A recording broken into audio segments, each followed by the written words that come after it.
क्या आपने कभी सोचा है कि भारत को सोने की चिड़िया क्यों कहा जाता था? क्यों सोने को लेकर भारत में इतना क्रेज है?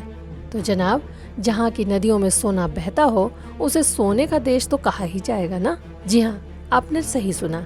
भारत में ऐसी एक नदी है जहाँ सोना बहता है, और ये सोना बहने की बात कोई आज या कुछ साल पुरानी नहीं है। सदियों से लोग इस नदी के पानी से सोना छानकर अपना काम चला रहे हैं। यकीन नहीं हो रहा है हमारी बात पर? तो चलिए आपको बताते हैं भारत की इस गोल्डन रिवर यानी स्वर्ण रेखा नदी के बारे में। झारखंड की राजधानी रांची से 16 किलोमीटर दूर इस नदी का उद्गम स्थल स्वर्ण रेखा नाम की ये नदी अपने नाम को सार्थक करते हुए अपने अंदर सोना लेकर चलती है। सोना कहाँ से आता है इसका किसी को पता नहीं है। वैज्ञानिक भी आज तक इस राज से पर्दा नहीं उठा पाए। इस रहस्य को जानने के लिए कई प्रयास हुए, लेकिन पुख्ता तौर पर कुछ पता नहीं चल सका। थक हार के वैज्ञानिकों ने यह निष्कर्ष निकाला कि नदी चट्टानों से होकर आगे बढ़ती है, यहीं से नदी में सोने के कण आ जाते हैं। लेकिन क्या नदी के रास्ते में सोने की चट्टानें हैं? क्या चट्टानों के नीचे सोना ही सोना है?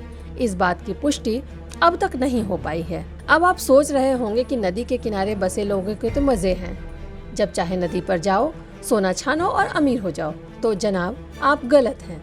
नदी में सोना बहता तो है, लेकिन उसे छानना इतना आसान नहीं है। झारखंड के तमार और सारंडा जैसे इलाकों में नदी में सोना छानने का काम लोग सदियों से करते आ रहे हैं। लेकिन जैसा कि हमने आपसे कहा, इस नदी से सोना निकालने का काम आसान नहीं है। कड़ी मेहनत के बाद नदी से एक व्यक्ति महीने में 70 से 80 सोने के कण इकट्ठा कर पाता है। मतलब कि दिन भर में एक आदमी कड़ी मेहनत करने के बाद सिर्फ 1 या 2 सोने के कण ही निकाल पाता है। ये भी जान ले कि सोने के इस कण की कीमत क्या है, तो आपको जानकर हैरानी होगी। स्थानीय लोगों का कहना है कि सोने का ये कण उन्हें सिर्फ 80 से 100 रुपए ही दिला पाता है। यानी महीने भर की कड़ी मेहनत के बाद हाथ लगते हैं सिर्फ 5 से 8 हजार रुपये। यानी सोने की नदी के किनारे रहने के बाद भी यहाँ के लोग कोई धन्ना सेठ नहीं है। इस नदी की एक और खास बात है, नदी अपने उद्गम स्थल से लेकर सागर में मिलने तक किसी और नदी से नहीं मिलती है। ये नदी झारखंड से शुरू होकर पश्चिम बंगाल और ओडिशा से होती हुई सीधे बंगाल की खाड़ी में जाकर मिलती है। तो अगर आपको भी प्रकृति के अजूबे देखने का शौक है तो स्वर्ण रेखा नदी को देखने जरूर जाएं।